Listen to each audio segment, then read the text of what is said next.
अचानक अपने आप इस धरती पर कुछ नहीं होने वाला। हमें तो कुछ ना कुछ तो करना पड़ेगा ताकि हमारे जीवन में परमेश्वर बदलाव को दे। और बदलाव तब होगा, बदलाव तभी होता है जब एक व्यक्ति घुटने पर आता है, और घुटना जब टिकता है तो संसार में, दुनिया में, ब्रह्मांड में, स्वर्ग में उसके लिए हलचल मचती है, उस व्यक्ति के लिए जिसने घुटने टेकना शुरू कर दिया है। सिर्फ उसी के लिए, ना कि उसके भाई के लिए। भाई के लिए होगा जब आपसे ओवरफ्लो होगा तो भाई में जाएगा, माँ में जाएगा, बाप में जाएगा, रिश्तेदारों में जाएगा, गांव में जाएगा, लेकिन शुरुआत आपसे होगा। हालेलुया। आज कोई चंगाई पाया फिर कल बीमार हो जाता, परसों फिर चंगा हो फिर नरसों बीमार हो जाता है। कुछ दिन चला अच्छे से, उसके बाद क्या हो गया, कुछ दिन अच्छा चला उसके बाद फिर से बीमारी आ गई, क्योंकि हमें और आपको पता नहीं कि हमारी स्थिरता का राज क्या है। हालेलुया। हम स्थिर कैसे रहेंगे हमें नहीं पता, इस कारण वो चीजें हमारे जीवन में। बोलो शिव प्रभु की हालेलुया। आइए हम वचन को पढ़ेंगे, परमेश्वर हमें क्या सिखाता है। तुरंत उसका 14 अध्याय और 14 पद हम पढ़ेंगे। परमेश्वर हमें सिखाता है, इसलिए यदि मैं अन्य भाषा में प्रार्थना करूं तो मेरी आत्मा प्रार्थना करती है परंतु मेरी बुद्धि काम नहीं करती। अतः क्या करना चाहिए, मैं आत्मा से भी प्रार्थना करूंगा और बुद्धि से भी प्रार्थना करूंगा। मैं आत्मा से गाऊंगा और बुद्धि से भी गाऊंगा। एक दो चीजें हैं, लेकिन एक चीज इंसान को पता है, एक चीज नहीं पता है, और जो सबसे ज्यादा जरूरी है आज वो चीज कि आत्मा से प्रार्थना हमें कैसे करनी है। आपकी बुद्धि ने प्रार्थना कर लिया, परमेश्वर में बीमार हूँ, मैं चंगा तुझे चंगा कर, मेरा बच्चा बीमार है, मेरा पति बीमार है, मेरी पत्नी बीमार है, मेरा घर रोग में है, मैं गरीबी में हूँ। आपने बुद्धि की प्रार्थना तो की, लेकिन आत्मा की प्रार्थना का ज्ञान हमें नहीं है। इस कारण शैतान ने आपको आत्मा से दूर कर दिया। और आज धरती पर यदि आप आत्मा से डिस्कनेक्ट हो तो आपकी आशीष परमेश्वर के हाथ में जो है वो कभी आप हासिल नहीं कर सकते। और अन्य भाषाएं ही हैं जो शैतान को नहीं पता कि आप क्या प्रार्थना करते हैं।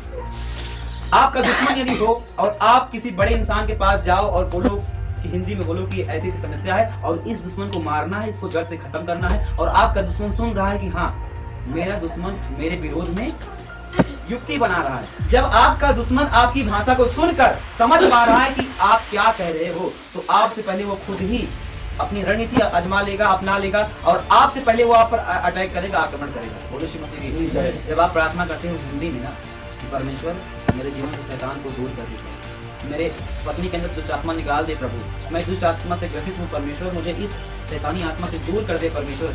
तब शैतान आपके बगल खड़ा होकर जब आप ये प्रार्थना कर रहे हो उसके पहले ही वो सुन रहा है कि ये प्रार्थना ये कर रहा है कि मुझे निकालने के लिए अब मैं दूसरी प्लानिंग करूं। ऐसा करते हैं किसको रोका है, कहाँ जाएगा निकालने के लिए, अभी चर्च जाएगा, चर्च जाने से मना करो इसे, रोको इसे।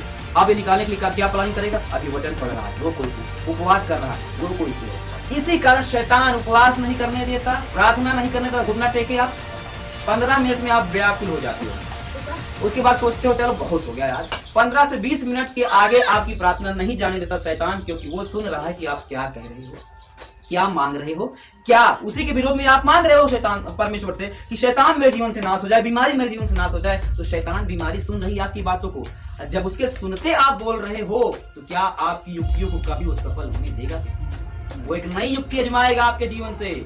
आपको कभी कभी ये लगेगा हाँ निकल गया मैं, आपको रिलैक्स दे देगा, मैं निकल गया, मैं शांति में हूँ, आपको शांति दे देगा। फिर आप प्रार्थना में लूज हुए, चर्च में लूज हुए, फिर से आ गया। क्यों? क्योंकि उसने सुना था प्रार्थना क्या कर रहे थे, उसने युक्ति बांधी और बगल खड़ा हो गया और आपको तसल्ली दे दिया और फिर से आ गया। हो गया नहीं? हालेलुया। उसके सुनते आप कुछ भी करोगे तो सफलता कब मिल सकती है। हालेलुया। बोलो यीशु मसीह की। लेकिन अन्य भाषाएं जिसको शैतान नहीं समझता, इंसान नहीं समझते और कोई व्यक्ति नहीं समझ सकता, वो भाषा में यदि आप प्रार्थना करना शुरू कर दिए तब आपकी युक्तियां, आपकी प्रार्थनाएं और आपका प्रार्थना जीवन बढ़ना शुरू हो जाएगा। बोलो यीशु मसीह की। हालेलुया।